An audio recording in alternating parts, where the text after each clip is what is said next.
Life After Prison. By Silence You. Kabanata 771 hanggang 800. Mahusay. Mukhang napakakapaki-pakinabang talaga ng pagiging bodyguard ni Severin. Tuwang-tuwa si Lily. Huwag kang mag-alala. Lahat kayo ay nagtrabaho ng husto at gumawa ng isang mahusay na trabaho. Sisiguraduhin kong ang iyong pagsisikap ay may gantimpala. Napangiti si Severin. Sige. Umalis ka na at magsanay ng mabuti. Kung mayroon akong sapat na supply ng gamot, makukuha rin ito ng lahat. Ang iba ay labis na nasa sabik na marinig iyon. Tiningnan ni Severin ang oras at napagtantong gabi na. Kaya naman, hindi na siya umakyat para ipagpatuloy ang alchemy at maghapunan muna kasama ang kanyang pamilya. Pagkatapos kumain ay umakyat na siya sa taas para maligo at pumunta sa kwarto ni Diane. Katatapos lang mag-shower ni Diane at handa ng matulog. Nang lingunin niya si Severin, nagulat siya. Hindi ka ba abala sa paggawa ng gamot ngayon? Tumingin si Diane kay Severin, ngumiti ng mahina. Lumapit si Severin at inilagay ang kamay sa bewang ni Diane. Paano ako makakagawa ng gamot sa lahat ng oras? Mahalagang balansehin ang pagitan ng buhay at alchemy. O, kung gayon dapat kang magpahinga ng maaga ngayong gabi. Napangiti si Diane. Namula ang mukha niya nang yakapin siya ng mahigpit ni Severin. Honey, mag-make out muna tayo bago matulog. 2 beses umubo si Severin. Lumitaw ang pamumula sa pisngi ni Diane habang nakatitig kay Severin. Hoy, sino ang nagsabing kailangan niyang balansehin ang buhay at alchemy? Ayokong mapagod ka. Tumawa ng masama si Severin at hinagod ng kamay ang likod ni Diane. Honey, bakit sa tingin mo ay nakakapagod? Ako ay isang taong may mataas na kakayahan at maganda ang pangangatawan. Kaya huwag kang mag-alala, madali mo akong mapapagod. Pagkatapos noon ay ibinaba niya ang kanyang ulo at hinalikan ang mapupulang labi ni Diane. Okay. Pumikit si Diane at nasiyahan sa pagmamahal ni Severin. Mabilis lumipas ang oras. 9:00 na ng umaga nang magising sina Severin at Diane. Hoy! Hey! Ha! Pagkatapos nilang mag-almusal sina Severin at Diane ay lumabas na sila sa paglalakad. Habang dumadaan sila sa kakahuyan sa tabi ng rock quarry, narinig nila ang boses ng isang bata. Masaya siyang tumingin. Hindi ba nag-aaral si Celine sa kindergarten? Bakit siya nandito at nagsasanay kasama Lily? Dahil sa kanyang abalang schedule, hinirang niya sina Wendy, Lily, at ang iba pa upang sanayin si Celine. Natawa si Diane pagkarinig nito. Oh, honey. Hindi mo alam na Sabado ngayon, hindi ba? Binatukan nito si Severin at napangiti siya ng nakakahiya. Sa palagay ko ay abala ako kaya nakalimutan kong Sabado ngayon. Pagkatapos nito, sinabi niya. Nagpapahinga ako ngayon. Lumabas tayo pagkatapos ni Celine ng kanyang pagsasanay. Sige. Matagal na rin simula noong ilabas natin si Celine. Mukhang masaya si Diane matapos marinig ang mungkahi. Oo. Alam kong may ilang magagandang atraksyon sa paligid dito. Mabuti siguro kung lumabas tayong tatlo. Masyado akong napagod sa pagpipino ng mga tableta. Oras na para magpahinga. Tumanggaw si Severin. Tatay. Nanay. Natapos ni Celine ang kanyang pagsasanay. Bagamat bata pa siya, hindi siya nagpakatanga sa panahon ng kanyang pagsasanay. Mahilig makipaglaro sa kanya sina Kira, Abigail, at ang 4 pang magagandang bodyguard at lahat sila ay gustong-gusto ang kanyang cute na baby face. Habang tumatakbo si Celine palapit sa kanila, mabilis na pumunta si Severin at binuhat ang kanyang anak sa kanyang mga bisig. Celine, kamusta ang pagsasanay mo? May pagpapabuti ka ba? Hihihi. Sabi nila henyo daw ako. Tinapan ni Celine ang bibig at humajijek. Talaga. Mga henyo din sila. Kung makatanggap ka ng mga papuri mula sa kanila, ibig sabihin, medyo henyo ka talaga. Papuri ni Severin. Noon, naglakad si Abigail. Master. Talagang henyo si Celine. Sinimulan niya ang kanyang pagsasanay hindi pa lang matagal na ang nakalipas at hindi na siya manlalaban. Taglay na niya ang parehong lakas bilang isang level 1 Grandmaster. Nagningning ang mga mata ni Severin. Wow! Hindi masama. Iyon ay medyo isang pagpapabuti. Henyo talaga yata ang mahal kong anak. Nagsumikap kayong mga babae nitong ilang araw. Ilalabas namin si Celine mamaya. Maari ninyong samantalahin ang pagkakataong ito para makapagpahinga ng mabuti. Master, sobrang gusto namin si Celine at hindi namin iniisip na mahirap itong trabaho. Sabi ni Wendy. Tama. Sobrang saya namin kapag magkasama kami ni Celine. Sobrang nakakatawa at mapaglaro. Nakangiting sabi ni Lily. Maya-maya, inilabas ni Severin sina Dayan at Lily.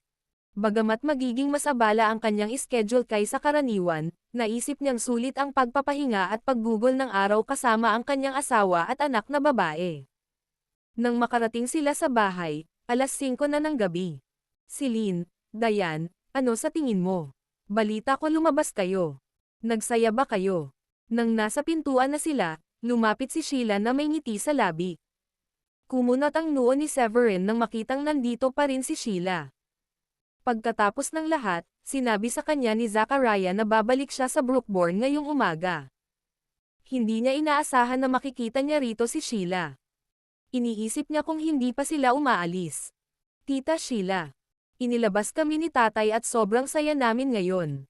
Sagot ni Sheila bago siya lumukso sa bahay na parang maliit na kuneho. Ngumiti si Severin kay Sheila. Sheila, nasaan ang iyong ama? Di ba sabi niya babalik siya kaninang umaga? Napaawang ang labi ni Sheila. Bumalik sila kaninang umaga pero hindi ko sila sinundan. Halatang nahihiya siya at kinailangan niyang ibaba ang ulo nang sabihin niya iyon. Nakita ni Dayan ang sitwasyon at nagpaliwanag. Si Sheila ay titira sa atin simula ngayon. Para siyang little sister ko. Madalas naming pinag-uusapan ang pagsasanay. At mas mabilis kaming bumubuti kapag magkasama kaming nagsasanay. Sige. Kahit papaano, may makakasama ka habang nagpapataas ako ng ranggo sa alchemy. Tinanggap ni Severin ang paliwanag at tumango.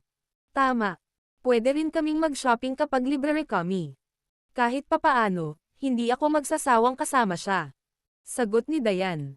Nakangiting paalala ni Severin. Dalawang magagandang babae kayong dalawa. Tandaan na magdala kayo ng mga bodyguard kapag lalabas kayo.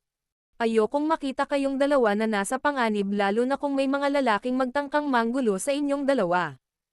Sige, aakyat na ako at magpapatuloy sa alchemy ngayon. Umalis na siya pagkatapos niyang magsalita. Ngumiti si Dayan kay Sheila at sinabing, "Narinig mo ba?" Sabi ni Severin, "Dalawa daw tayong magagandang babae. Alam mo ba ang ibig sabihin nun? Kahit papaano, iniisip niya na napakaganda mo." Nahihiya si Hela. Inilibot niya ang kanyang mga mata at sinabing, "Dayan, anong kalokohan ang sinasabi mo? Huwag mo akong pagtawanan. Hindi ako ang nagsabi niyan." Si Severin. Napangiti si Dayan. Pagkaakyat ni Severin, naligo siya, nagpahinga sandali, at inilabas ang kaldero. Nang maglaon ay kinuha niya ang mga sangkap upang gawin ang pangalawang grado na mababang ranggong gamot at itabi ang mga ito upang subukang gawin ang gamot. Dahil ito ang unang pagkakataon, ang antas ng kahirapan ay napakataas. Kaya, hindi nang ahas si Severin na gumawa ng 2 gamot sa isang pagkakataon at gumawa lamang ng isa sa isang pagkakataon. Sa ganitong paraan, hindi siya mag-aaksaya ng 2 hanay ng mga sangkap kung ito ay isang nabigong pagtatangka. Huminga siya ng malalim, kinalma ang sarili, at muling dumaan sa proseso ng alchemist sa kanyang ulo bago siya magsimula. Pagkatapos nito, pinainit niya ang kaldero at isa-isang itinapon ang mga sangkap gaya ng itinuro. Naging maayos ito nang dahan-dahan niyang kinuha ang kakanyahan mula sa mga espiritual na damo. Napakagaling na niya sa prosesong ito. Gayunpaman, sumabog ang kaldero sa huling hakbang. Hindi sumuko si Severin at nagpatuloy sa paggawa nito ng 4 pang beses. Bagamat nabigo rin ang mga pagtatangka na iyon, mukhang nagulat siya dahil malinaw niyang nararamdaman na nakakalap siya ng mga karanasan sa bawat pagsubok at gumawa ng mga pagpapabuti. Ang bawat pagpapabuti ay kapansin-pansin at kapuri-puri. Batay sa pag-unlad na ito, sa palagay ko ay magtatagumpay ako pagkatapos subukan ang ilang ulit. Mukha siyang confident dahil ang improvement na ginawa niya ay lumampas sa inaasahan niya. Bukod dito, nararamdaman niya na hindi siya masyadong malayo sa tagumpay. Talagang mahalaga kay Severin kung makakagawa siya ng pangalawang grado na mababang ranggong gamot. Pagkatapos ng lahat, ang pangalawang grado na mababang ranggo na gamot ay lubos na makikinabang sa antas ng isa hanggang sa level 3 Warrior King. Kapag nagtagumpay siya, magkakaroon siya ng mas maraming oras para subukan ang pangalawang grado na medium rank at high rank na gamot. Alam niya na kailangan niyang maging level 2 high rank alchemist para matulungan ang Hall Masters na maging level 9 Warrior King sa loob ng 11 buwan. Hindi lang iyon. Kailangan niyang maging napakahusay sa paggawa ng gamot kaya kailangan niyang maging level 2 high rank alchemist sa loob ng 6 na buwan. Dahil hindi pa niya nahanap ang bawat Hall Master, kailangan niyang maglaan ng oras para hanapin sila at oras para sanayin sila at mag-level up kapag nahanap niya sila. Sa pag-iisip tungkol dito, sumakit ang ulo ni Severin. Wala na akong gaanong oras. Uncle Master, binigyan mo ako ng isang mahirap na gawain. Ni hindi ako nangangahas na magpahinga sa gabi. Buti na lang at mataas ang aking kakayahan, kaya kung tumagal ng hindi natutulog ng 1 o 2 buwan. Mapait na ngumiti si Severin, gumaling, at nagsimulang muli sa alchemy. Lumipas ang kalahating oras. Tumutulo ang pawis mula sa noo ni Severin. Talagang hindi isang madaling gawain ang manatiling puro sa loob ng mahabang panahon sa proseso ng alchemy. Maaaring sumabog ang kanyang isip sa ngayon kung wala siyang mataas na kakayahan at malakas na pag-iisip. Bumangon ka. Sa wakas, sumigaw si Severin at nagtaas ng kamay. Isang bilog na tableta ang lumipad at pumasa sa harap ni Severin. Tapos na. Nagawa ko na. Hahaha. Isa na akong level 2 low rank alchemist. Tiningnan ni Severin ang tableta. Ang kulay ng tableta ay hindi balanse at maliwanag na nagmumungkahi na ang tableta ay hindi gaanong kanais-nais. Kontento pa rin siya sa resulta. Alam niyang ang tagumpay na ito ay nangangahulugan na maaari niyang mabilis na mapataas ang rate ng tagumpay at maging isang tunay na antas ng 2 alchemist na may mababang ranggo. Narinig ko na ang ilan sa mga upper class na pamilya ay may alchemist dito sa South Link City. Ang pinakamalakas sa kanila ay isang level 1 high rank alchemist. Ibig sabihin, ako ang pinakamalakas na alchemist sa lungsod na ito dahil isa na akong level 2 low rank alchemist. Ang kaisipang iyon ay nagdulot ng labis na kaligayahan at pananabik kay Severin. Gayunpaman, hindi siya naglakas loob na magpatuloy dahil nahihilo siya. Nagayos siya at humiga sa kama para humanga sa pil na ginawa niya. Pagkaraan ng ilang sandali ay tinitigan niya ito, sa wakas ay naitabi niya ang tableta at masayang nakatulog. Maaga siyang nagising kinaumagahan. Pagkatapos ng kanyang almusal, mabilis siyang umakyat para ipagpatuloy ang paggawa ng mga table tasks. Pagkatapos ng matagumpay na pagtatangka kagabi, nasanay na siya. Bagamat nabigo siya sa unang 2 beses, nagtagumpay siya sa ikatlong pagtatangka. Sa pagtingin sa matagumpay na tableta, nakaramdam siya ng kasiyahan. Ang kulay ng tabletang ito ay malinaw na mas mahusay kaysa sa tableta mula kagabi. Bagamat kabilang din ito sa mababang grado, malaki ang pagpapabuting ito at pakiramdam niya ay hindi malayong makagawa siya ng medium grade pill. Kailangan kong gumawa ng 2 pang table task bago ang oras ng tanghalian. Pagkatapos ay hihilingin ko kay Rachel, Gracie, at 2 pang tao na lumapit at bigyan sila ng tig-iisa. Kahit na ang mga may matatag na kakayahan ay makakain nito at subukang taasan ang kanilang antas. Naisip ito ni Severin at nagsimulang magpino muli. Bago ang tanghalian, gumawa siya ng 2 pang table task. Pagkatapos ay itinago niya ang mga ito ayon sa pagkakasunod-sunod sa isang individual na bote bago siya bumaba. Pagbaba niya ay nabangga niya sina Diane at Sheila na kagagaling lang sa pamimili. Severin, maganda ang mood mo ngayon. Napangiti si Sheila nang makita ang ngiti sa mukha ni Severin. Ngumiti si Severin. Tama ka, napakaganda ng mood ko ngayon. Huminto siya at nagpatuloy. Dahil isa na akong level 2 low rank alchemist ngayon. Ano? Gulat na ibinoka ng 2 magagandang babae ang kanilang mga bibig. Isa ka ng level 2 na low rank alchemist. Malaking pagpapabuti iyon. Halos hindi siya natutulog sa gabi dahil gumagawa siya ng gamot. Sa tingin ko isa siyang pambihirang alchemist. Ipinanganak siya para maging isang alchemist. Paliwanag ni Diane. Pambihirang alchemist. Gusto ko ang pangalan na iyon. Napahadjejek si Severin matapos marinig iyon. Tatawagan ko si Larry at ang iba pa mamaya at hilingin sa kanila na pumunta sa gabi. Nakagawa na ako ng 4 na tableta at bibigyan ko sila ng tig-iisa. Mayroon ka ng 4 na tableta. Ibig sabihin ay mataas ang rate ng tagumpay mo. Nagulat si Dayan sa narinig. 4 ka lang at binibigay mo lahat sa kanila. Bakit hindi mo itago para sa sarili mo? Bakit napakabait mo sa kanila? Sabi ni Sheila. Nagkibit balikat si Severin. Masyadong mababa pa para sa akin ang second grade low rank pill. Hindi ako makakakuha ng anumang benepisyo mula sa pag-inom nito. Nagulat si Sheila sa simpleng pangungusap na iyon. Nagtataka siya kung gaano kalakas si Severin na ang isang second grade low rank pill ay talagang hindi makapagbibigay ng anumang benepisyo sa kanya. Pinag-isipan niya ito.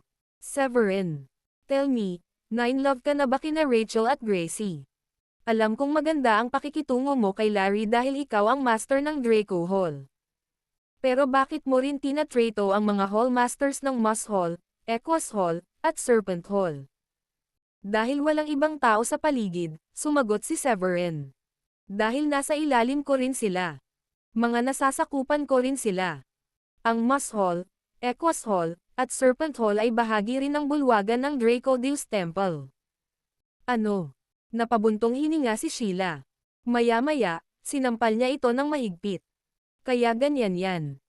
Hindi nakakagulat na lumipat sila mula sa kanilang orihinal na mga lungsod patungo dito. Natawa si Dayan na tiningnan ang reaksyon ni Sheila. Magpapaliwanag ako sa iyo saglit kapag malaya ako. May mga hall pa sa ilalim niya at 8 pa ang kulang. Ano? Nawawala. Kailangan mong hanapin sila mag-isa. Lumikha pa ito ng mga tanong para kay Sheila dahil hindi niya ito maintindihan. Sa sandaling iyon, nakabalik na si Zachariah at ang iba pa sa Brookbourne Mansion. Lahat ng tao sa Brookbourne ay napakasaya ngayon. Nakaupo si Zachariah sa upuan sa hardin, umiinom ng tsaa, kumakanta, at nag-e-enjoy sa kanyang buhay. Ngayong wala na ang mga Shanahan, kontrolado na ng mga Ballard at naniniwala siya na may magandang kinabukasan ang kanyang pamilya. Bukod dito, ang relasyon sa pagitan ng kanyang anak na babae at Severin ay lumalakas at lumalakas. Malamang na maaaring maging manugang niya si Severin sa hinaharap. Wala siyang dapat ikatakot nang si Severin ang naging matibay niyang suporta. Zachariah, mukhang maganda ang mood mo. Nakangiting pumasok si Zenoa. Siyempre, mabait na babae si Dayan. Pinayagan niya si Sheila na manatili sa kanila.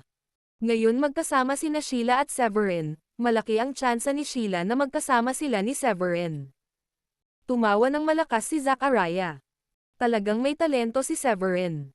Magdadala sa akin ng malaking karangalan at kaluwalhatian na sabihin sa lahat na siya ang aking manugang. Sa oras na iyon, may pumasok na bodyguard at nagsumbong. Mr. Zachariah, may mga taong humihiling na makita ka. Sino? Kumunat ang noo ni Zachariah at umupo. Sabi nila galing sila kay Yosky at nagkakilala na kayo dati. Sinabi ng bodyguard. Yosky. Kumunat ang noo ni Zachariah at nakipagpalitan ng tingin kay Zenoa. Papasukin mo sila. Pagkaalis ng bodyguard, nagtanong si Zachariah. Galing sila sa Yosky. Kilala ba natin sila? Parang wala akong natatanda ang makipag-ugnayan sa mga puwersa doon. Saglit na nag-isip si Zenoa at sinabing. Ang tanging mga taong nakilala namin mula kay Yosky ay ang mga taga-Yosky Mansion noong itinalaga si Severin sa South Link City. Hindi kaya sila. Hindi pa kami nakipag-ugnayan sa ibang puwersa sa Yosky noon. Kakaiba iyon. Bakit nila tayo hahanapin pagkatapos? Nagkaroon sila ng sama ng loob kay Severin at nasaktan siya bago malaman na siya ang kasalukuyang gobernador, ngunit kalaunan ay lumuhad para humingi ng tawad sa kanya. Medyo nakakahiya noon. Nagtataka ako kung bakit sila nandito para makita tayo. Hindi may palibot ni Zachariah ang kanyang ulo kung bakit sasalubungin sila ni Jacob at Manny. Pinag-isipan ito ni Zenoa at nahulaan. Sa tingin mo ba narito sila dahil maganda ang relasyon namin ni Severin? Marahil ay nakita nila na nasa South County Mansion kami noon, Kaya ngayon ay nagpaplano silang makipagtulungan sa amin sa mga proyekto at magnegosyo ng magkasama. Baka inaasahan nilang gagamitin nila ito bilang paraan para ayusin ang relasyon nila ni Severin at maging mabuti din ang panig niya. Pwede naman. Sabi ni Zachariah sabay tango. Pero malabong mangyari. Dahil nandito na sila, susunod tayo sa Agos. Sa puntong iyon, naglakad sina Jacob at Manny kasama ang ilan sa pinakamalakas na lalaki ng kanilang pamilya. Hindi ko inaasahan na dadaan ka, Mr. Jacob. Nakangiting tumayo si Zachariah at naglakad kasama si Zenoa. Natutuwa akong makainom ng tsaa dito. Natatawang sabi ni Jacob. Pagkatapos makipagpalitan ng kasiyahan kay Zachariah, sumimangot siya at sinabing, "Mukhang wala ang anak mo. Si Sheila ang ibig mong sabihin." Nagsalubong ang kilay ni Zachariah. Nasa South Link City pa rin siya. Pwede ko bang itanong kung bakit ka nandito? Oh, hindi pa siya bumabalik.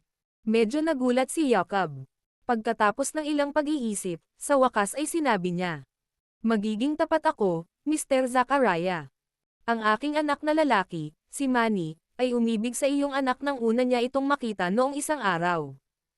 Nandito kami ngayon upang itanong kung papayag ka bang payagan si Sheila na pakasalan siya." Lumapit si Manny mula sa likuran at nakangiting sinabi, "Tito Zachariah, na-inlove ako sa anak mo sa unang tingin, at sana ay magkaroon ng magandang relasyon ang dalawang pamilya natin sa kasal na ito. Malaki ang pakinabang ng pamilya mo sa pagsasaayos na ito, at makatitiyak ka na pakikitunguhan ko ng maayos si Sheila." Nagkatinginan sina Zachariah at Zenoa na may kakaibang ekspresyon. Bagamat may paraan pa rin ang relasyon ni Sheila kay Severin, naramdaman ni Zachariah at Zenoa na positibo ang pag-unlad ng mga bagay at may bahagyang pag-asa para kay Sheila. Samantala, alam nilang dalawa na masyadong mayabang ang lads, kaya naman naiintindihan nilang ayaw nilang pakasalan ni Sheila si Manny. Ang kasal ay isang napakaseryosong bagay, Mr. Jacob. Kailangan kong pag-usapan ito kay Sheila at humingi ng kanyang opinyon. Sabi ni Zachariah pagkatapos ng ilang pag-iisip. Ang isang matandang lalaki sa likod ni Jacob ay may malungkot na ekspresyon habang siya ay humakbang pasulong at nagsabi, "Mr. Zachariah, ano pa ang dapat pag-usapan tungkol sa ganitong uri ng bagay? Karaniwang ang mga magulang ang may huling desisyon sa pag-aasawa, at ang lads ay isa sa pinakamagagandang pamilya sa buong South County. Maging ang aming lungsod, ang Yasky, ay isa sa mga mas sikat na lungsod." Pagkatapos ay huminto siya bago malamig na sinabi, "Oh, sa tingin mo ba ay hindi sapat si Mr. Manny para sa iyong anak?" Gumawa ng isang hakbang pasulong at pinayuhan siya. "Dapat kang maging mas matino, Mr. Zachariah. Maswerte ka na minahal ni Mr. Manny ang iyong anak, at makikinabang ang pamilya mo sa kasal na ito." Hindi inaasahan ni Zachariah na ang mga tao ng lads ay magiging napakawalandiya at bastos sa kanila sa pamamagitan ng pag-asa sa kapangyarihan ng lads. Ang kanyang ekspresyon ay umasim at sinabi niya, "Ang aking anak na babae ay hindi isang kalakal na maaari mong bilhin at ibenta sa pamamagitan ng puwersa." "Hahaha. Tama ka, Mr. Zachariah." Tumawa si Jacob at naglabas ng special ring. "Nadala ko na rito ang lahat ng mga regalo sa kasal. May ginto, pilak, at maraming alahas, hindi pa banggitin ang mga espiritual na halamang gamot. Hindi ko maintindihan kung bakit katatanggi kapag ang aking anak na lalaki ay napakagwapo na kahit na maraming iba pang mga mansyon o mayayamang negosyante ay sasamantalahin ang pagkakataong pakasalan ang kanilang mga anak na babae sa kanya." Pagkatapos ay sinabi ni Manny, "Tito, maaari mo munang tawagan si Sheila at tanungin siya. Naniniwala akong papayag siya kapag nalaman niya ang tungkol dito." Pinag-isipan ito ni Zachariah at sumagot, "Sa totoo lang, sa palagay ko ay hindi siya papayag kahit tawagan ko siya." Ang mga pananalitang iyon ay agad na nagparamdam kay Jacob na para siyang sinampal, at ang kanyang ekspresyon ay labis na umasim bilang resulta. Habang patungo sila ng kanyang anak sa Brookbourne Mansion, naisip na niya sa kanyang puso kung gaano kasaya at kasabik si Zachariah at Sheila kapag nalaman nilang dinala niya ang kanyang anak para magpakasal. Nako, tinanggihan sila ni Zachariah nang hindi man lang nag-abalang magtanong kay Sheila. "Mababa ba ang tingin mo sa amin, Mr. Zachariah? Sa tingin mo ba hindi karapat-dapat ang pamilya ko sa iyo?" Lalong nagalit si Jacob sa bawat lumilipas na pag-iisip at agad siyang binyantaan ng malamig na ekspresyon. Kung ganoon nga ang kaso, sana hindi mo kami sisihin kung sasalungat kami sa iyo sa hinaharap. Natigilan si Zacarias, at nagmadaling nagpaliwanag. Hindi naman.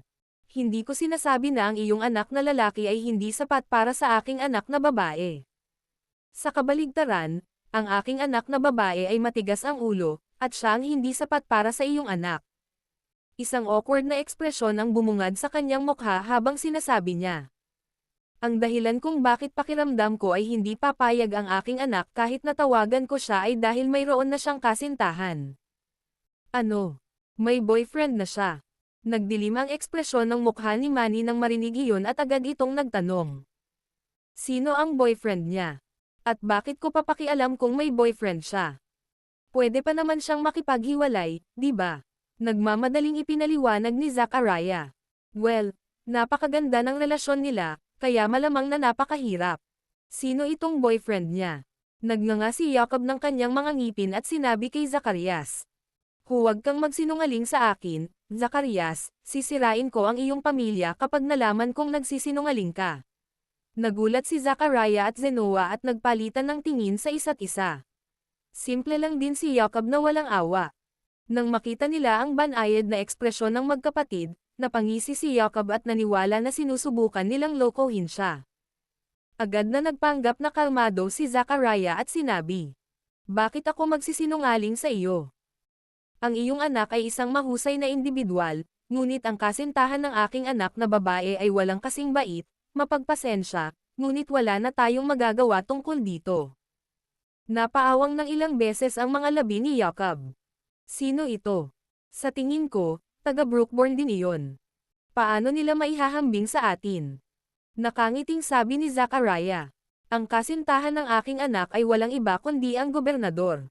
Naniniwala akong nakilala mo na siya dati. Severin. Hingal na hingal sina Manny at Jacob. Napakagulo kung ang kasintahan ay si Severin, dahil malamang na siya lamang ang hindi naglakas loob na pukawin. Nagsisinungaling ka. Napaawang ang mga labi ni Manny habang sinasabi. May asawa na siya, puro kasinungalingan ang sinabi mo. Hihihi. Sigurado ako na alam mo naman na ang mayayaman at may kaya ay madalas mag-asawa ng ilang asawa. Ngumiti siya at nilagay ang mga kamay sa likod niya. Hindi lang sila normal na mag-asawa, alam mo na. Umabot pa sila sa punto na pinag-uusapan na nila ang tungkol sa kasal. Kaya gaya ng sinabi ko kanina, hindi na kailangang tawagan ang anak ko para humingi ng opinyon. Sigurado akong tatanggi siya. Pero tatay, tumingin si Manny kay Jacob at nahirapang tanggapin ang mga nangyayari. Tinuruan siya ni Severin ng aral nang sinubukan niyang patulan si Diane, at inagaw pa ni Severin si Sheila nang dumating siya sa Ballards para mag-propose ng kasal kay Sheila. Ang mundo ay isang napakaliit na lugar talaga. Inalis ni Jacob ang special na singsing at matamang tumingin kay Zachariah, na parang gusto niyang makita. Ang panloob na pag-iisip ni Zacarias. Pagkatapos ay sinabi niya, kung ang iyong anak na babae ay nasa relasyon na ni Severin at umabot na sa punto na pinag-iisipan na nilang magpakasal, hindi na namin itutuloy ang proposal ng kasal at ipaglaban siya para sa gobernador. Pagkatapos, napatigil si Jacob habang may kaunting ngisi sa gilid ng kanyang bibig. Ngunit mas mabuting huwag mong hayaang malaman ko na nagsisinungaling ka sa akin, kung hindi, hindi ako magpapakita sa iyo ng anumang awa. Bakit naman ako magsisinungaling? Imposible yon. Sumagot kaagad si Zachariah, ngunit nakaramdam siya ng takot sa kanyang puso dahil tila hindi siya nagsisinungaling. Aalis na kami. Sinubukan ni Jacob si Zachariah ng isa pang tingin bago iwinagayway ang kanyang kamay at inakay ang kanyang mga tauhan. Sa wakas ay nagkaroon ng ginhawa sina Zachariah at Zenoa nang umalis ang mga lad. Mukhang walang tiwala sa atin si Jacob, Zachariah. Sa tingin mo ba ay susubukan niyang malaman kung totoo iyon? Hindi maiwasang magtanong ni Zenoa nang pumasok sa isip ko ang bagay na iyon. Tumanggaw si Zachariah. Maaaring natatakot siya kay Severin, ngunit hindi siya natatakot sa atin. Para sa kaligtasan, sa palagay ko ay pinakamahusay na tawagan si Sheila at ipaalam sa kanya ang tungkol sa sitwasyon. Naglalakad si Sheila sa garden sa loob ng villa nang makatanggap siya ng tawag mula kay Zachariah. Ano? Kaya, dinala ni Jacob ang kanyang mga tauhan para mag-propose ng kasal, at siya pa nga. Nagulat si Sheila sa narinig.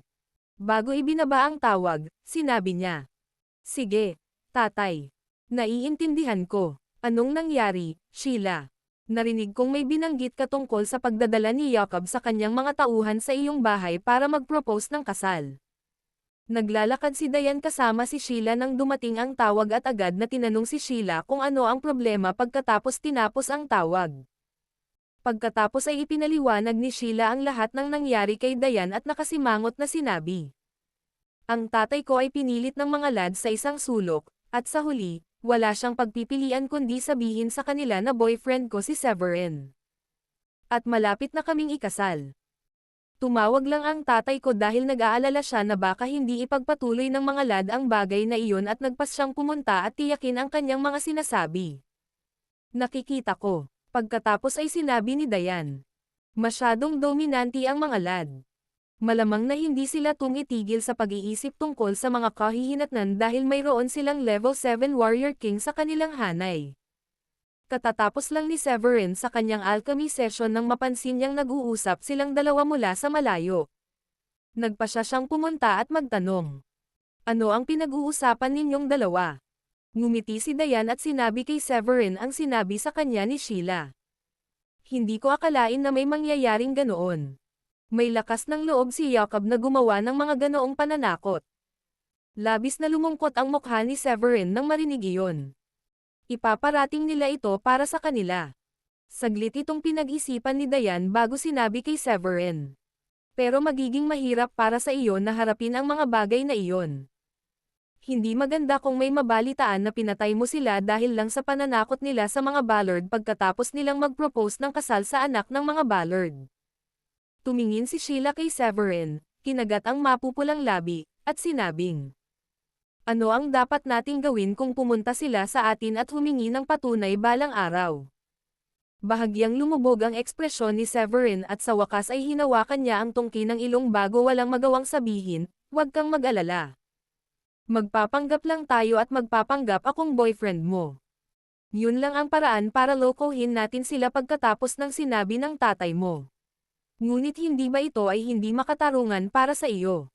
Sa isang iglap, tuwang-tuwa si Sheila, at agad siyang umasa na darating ang lads para siyasatin ang relasyon nila ni Severin. Bagamat sinabi ni Severin na magpapanggap lang sila, inaabangan niya ito kahit na paglalarong pagpapanggap lang ito.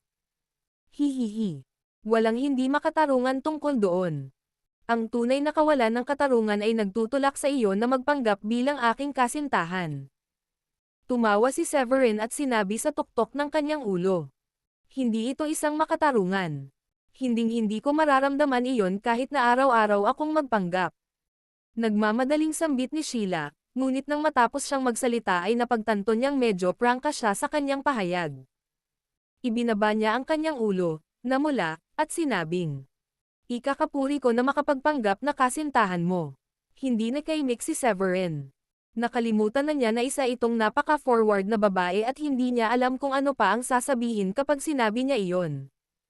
Bilang karagdagan, si Sheila ay nasa paligid niya sa halos lahat ng oras, na naging dahilan upang hindi mapigilan ni Severin ang kanyang sarili na magkaroon ng mga ligaw na pag-iisip paminsan-minsan. Ang masama pa, si Dayan ang nagkusa na humiling kay Sheila na manatili, at sinabing maganda kung may kasamang magsasanay kasama niya. Dahil dito, hindi nasabi ni Severin na umalis siya. Hihihi. Nagpahayag pa nga si Mr. Zachariah sa lads na kayo ni Sheila ay napakamasintahin, mapagmahal na mag-asawa na napag-uusapan na magpakasal. Kung gusto mong magpanggap, kailangan mong kumilos ng kaunti pang matalik sa kanya, kung hindi, baka maghinala silang kasinungalingan ang lahat. Biro ni Dayan nang makitang napahiya si Severin. Anong pinagsasabi mo, Dayan? Ngumiti ng pilit si Severin bago sinabing. Sumasang-ayon lang ako kung sakaling may mangyari. At saka, malamang na ginawa lang ng mga lad ang banta na iyon sa isang mainit na sandali.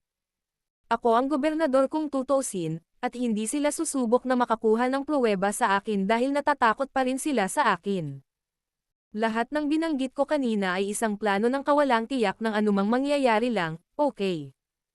Mr. Severin. Sa sandaling iyon, sina Larry, Mick, Rachel, at Gracie ay dumating sa isang grupo at pumasok mula sa labas. Nandito ka na, ngumiti si Severin, at sinabi sa kanila. Sinabi ko na sa mga syanahan na kayo ang mga pinuno ng mga bulwagan sa ilalim ng Dracodeus Temple. Hindi na kailangang itago ito sa kanila sa hinaharap. Hahaha. Ang sarap pakinggan.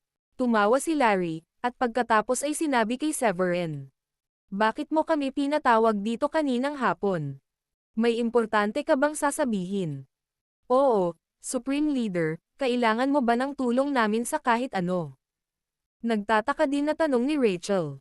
Sa bagay, sabay-sabay silang tinawag ni Severin imbes na isa lang. Ngumiti si Severin at sinabing, wala kang kailangang gawin. May maganda lang akong ibibigay para sa iyo. Pagkasabi niyan, naglabas siya ng maliit na bote ng porselana at nagbuhos ng 4 na second-grade low-rank na table task. Ang bawat tao ay nakakakuha ng isa. Napabuntong hininga si Rachel nang makita ang mga table task. Hindi ba ito isang second-grade low-rank pill? Lagi ko lang naririnig ang mga ganyang bagay, at ito ang unang pagkakataon na nakita ko sila ng personal. Tuwang-tuwa siya dahil naabot niya ang peak stage level 4 Warrior King, at ang mga table task ay maaaring magbigay daan sa kanya na makapasok sa susunod na antas. Wow, Supreme Leader! Kahanga-hanga ka. Kung nakapagpino ka ng second-grade low-rank pill, ibig sabihin isa ka ng second-grade low-rank alchemist. Nanginginig ang boses ni Mick sa tuwa at iniisip niya kung may nakikita ba siya. Gayunpaman, walang duda na ang tableta sa harap niya ay ang tunay na pakikitungo. Nagkaroon lang kami ng breakthrough hindi pa katagal, at aabutin kami ng ilang araw para maging stabilize sa aming kasalukuyang level. Gagamitin namin ang pill na ito para makalusot kapag nangyari na ang stabilization na iyon. Hindi ko maiwasang magtaka kung anong level ang magagawa kong malampasan pagkatapos kumain ng pill na ito. Nakangiting sabi ni Larry. Sinabi ni Rachel. Ikaw ay isang level 1 Warrior King, kaya ang ganitong uri ng tableta ay magiging pinaka-epektibo para sa isang taong naabot mo. May posibilidad na ikaw at si Mick ay makalusot sa level 3 Warrior King. Pagkatapos ay huminto siya sandali at muling sinabi. Siyempre, ito ay haka-haka lamang sa aking pagtatapos. Hindi ko masasabi kung anong uri ng tagumpay ang maaari mong makuha sa huli. Tumigil ka na sa pagsasalita at inumin ng mga table task. Ang tagal kong iniunat ang kamay ko kaya sumasakit na. Napangiti ng pilit si Severin habang tinitignan ang mga table task sa palad ng kanyang nakalahad na kamay. Hihihi. Huwag kang mag-isip kung gagawin ko iyon. Tumawa si Mick at pumili ng isa. Oo, maraming salamat, Supreme Leader. Sa iyong patnubay, kami ay nasa daan patungo sa pagiging pinakamalakas na bersyon ng aming sarili. Tumawa ng malakas si Larry. Malamang na hindi niya pinangarap na makakalusot siya sa level 1 Warrior King ng ganoon kabilis, o na malapit na niyang ma-enjoy ang isang mahalagang second-grade low-rank pill. Labis din ang pasasalamat ng dalawang babae kay Severin at kumuha ng tig-isa bago nagpasalamat. Ngumiti si Severin at sinabing, hindi na kailangang magpasalamat. Magkaibigan tayong lahat dito. Kung talagang gusto mong ipakita ang iyong pasasalamat, dapat kayong lahat ay makapasok sa level 9 Warrior King sa lalong madaling panahon para hindi na ako masyadong mag-alala. Muli ay bumantong hininga si Severin at sinabing, mayroong 8 bulwagan na natitira upang hanapin at hindi ko alam kung nasaan ang alinman sa mga ito. Sana, makakuha tayo ng ilang balita sa lalong madaling panahon. Biglang tumunog ang cellphone ni Rachel. Paumanhin. Kailangan kong sagutin ang tawag na ito. Awkward na ngumiti si Rachel at naglakad sa isang tabi para sagutin ang tawag. Sa oras na siya ay bumalik, siya ay nakangiti mula sa tainga hanggang sa tainga habang sinasabi niya kay Severin. Sa pagsasalita tungkol sa Diablo, Supreme Leader. Mayroon akong magandang balita para sa iyo. Nahanap namin ang Tigress Hall. Talaga. Ang galing. Baka sa mukha ni Severin ang sobrang tuwa nang marinig iyon. Well, nasaan sila? Sa Drakcom. Sagot ni Rachel. Hindi ko akalain na ipapadala mo ang iyong mga tao sa isang lugar hanggang sa Dropcam. Nakangiting sabi ni Severin. Sabi ni Rachel. Well, hindi pa nagsisimulang maghanap sa Dropcam ang mga pinadala ko. Nagkataon lang na may online girlfriend ang isa sa mga miyembro namin. Taga-Dropcam ang babae, at nang pumunta doon ang lalaki namin, nalaman niyang nandoon ang Tigress Hall. Pagkatapos ay huminto si Rachel para huminga bago nagpatuloy. Ngunit hindi siya sigurado kung ang Tigress Hall na ito ay ang Tigress Hall na hinahanap natin, o kung ito ay isang duplicate na pangalan. Natatakot siyang makipag-ugnayan sa kanila, at tinawagan niya ako upang ipaalam sa akin ang tungkol sa sitwasyon at ipadala sa akin ang address. Tumanggo si Severin. Positibong balita pa rin iyan. Ipadala sa akin ang address ng Tigress Hall mamaya. Kailangan kong bisitahin ang Dropcam pagkatapos. Ang Draco Deus Ring ay ang token para sa Draco Deus Hall, at dahil ako lang ang may hawak nito, maniniwala lang sila sa akin kapag nakita na nila ito. Sige, i-text ko sa iyo ang address ngayon. Ipinasa ni Rachel ang mensahe at muling tinanong si Severin. Kailangan mo ba kaming sumama doon? Ngumiti si Severin at sinabing, hindi na kailangan ng napakaraming tao na sumama sa akin. Maaari ka lang magsanay ng mabuti at pagbutihin ang iyong antas ng paggamit. Ang mga hindi pa nakakapag-stabilize ng kanilang antas at hindi nakakagamit ng anumang mga table task ay dapat na mas tumutok sa pamamaraan upang mapahusay ang lakas ng labanan.